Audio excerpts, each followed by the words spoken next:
The फुलझड़ी और मैं श्रुति। श्रेया घोषाल आज भी भारतीय सिनेमा की सबसे चर्चित आवाज है।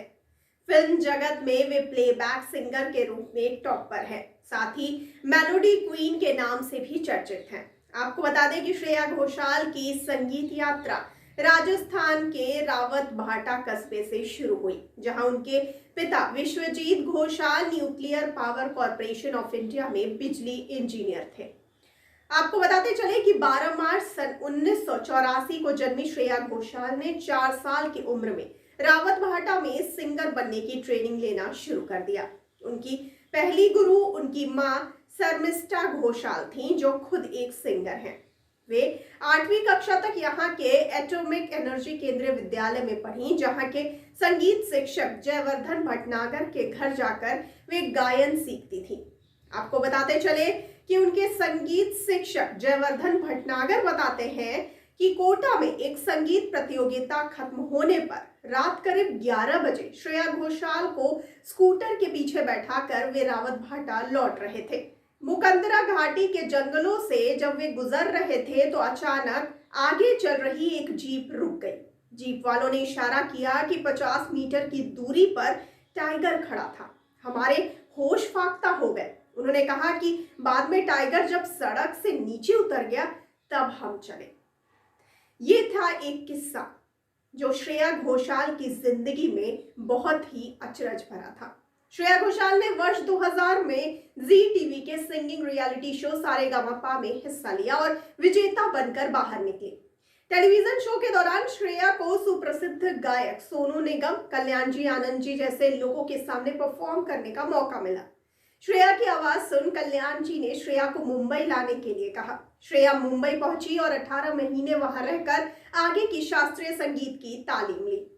आपको बता दें कि सारेगामा के अगले सीजन में एक बार फिर श्रेया ने हिस्सा लिया। इस बार फिल्म निर्देशक संजय लीला भंसाली ने उनकी आवाज सुनी और मंत्र मुग्ध हो गए।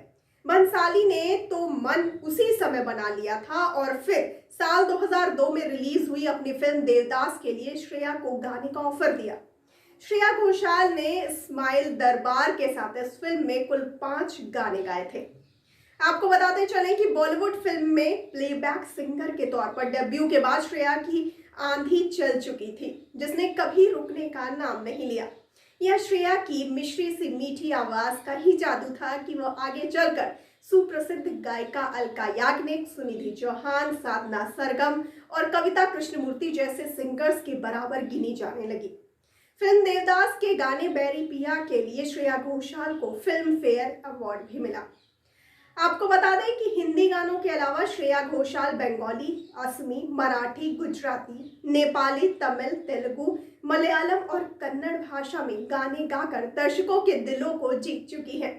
बेहतरीन गाने के लिए श्रेया घोषाल कई पुरस्कार भी हासिल कर चुकी हैं। वह भारत की पहली ऐसी गायिका है जिन्हें महज 26 साल की उम्र में राष्ट्रीय पुरस्कार मिल चुका है। इसके अलावा श्रेया फिल्म फेयर और साउथ फिल्म फेयर सहित कई पुरस्कार हासिल कर चुकी हैं। अगर श्रेया घोषाल के निजी जीवन की बात की जाए तो उन्होंने वर्ष 2015 में 5 फरवरी को बंगाली रीति रिवाज से बचपन के दोस्त शीलादित्य मुखोपाध्याय से शादी की। शादी करने से पहले ये दोनों करीब 10 साल की लंबी रिलेशनशिप में रहे थे। फिर श्रेया घोषाल ने बेबी बॉय को जन्म दिया। अपनी शादी के 6 साल पूरा होने के बाद श्रेया ने अपने पहले बेबी बॉय को जन्म दिया, जिसका नाम उन्होंने देवयान मुखोपाध्याय रखा है। आपको बता दें कि श्रेया देश दुनिया के कई हिस्सों में कॉन्सर्ट करती रहती हैं। श्रेया टीवी पर बतौर जज सबसे पहले सन 2007 में स्टार वॉइस ऑफ इंडिया छोटे उस्ताद में दिखाई दी थी, जिसमें उनके साथ कुणाल गांजेवाला एवं प्रीतम थे। इसके बाद एक्स फैक्टर इंडिया में संजय लीला भंसाली एवं सोनू निगम के साथ श्रेया जज थी। म्यूजिक का महामुकाबला शो में श्रेया कैप्टन जज थी, जिसमें उनके साथ शंकर, मिका, शान, हिमेश और मोहित चौहान थे। सन 2013 में श्रेया इंडियन आइडल जूनियर के पहले सीजन में भी जज रह चुकी हैं। आपको बता दें कि श्रेया की मखमली आवाज से भरी गायकी के हिंदुस्तानी ही नहीं बल्कि विदेशों में भी लाखों लोग दीवाने हैं। एक खास बात यह है कि उनके नाम पर आज भी अमेरिका के ओहियो प्रांत में हर साल 26 जून को श्रेया घोषाल डे मनाया जाता है। तो हमारे इस वीडियो में श्रेया घोषाल के बारे में आपको जानकारी कैसी लगी, हमें कमेंट सेक्शन में कमेंट करके जरूर बताइए और साथ ही साथ उनके जन्मदिन की शुभकामना भी आप कमेंट सेक्शन में दे सकते हैं। और हमारे चैनल को लाइक, सब्सक्राइब और शेयर करना तो बिल्कुल न भूलिए। और मुझे दीजिए इजाजत, लेकिन आप बने रहिए द फुलझड़ी के साथ। धन्यवाद।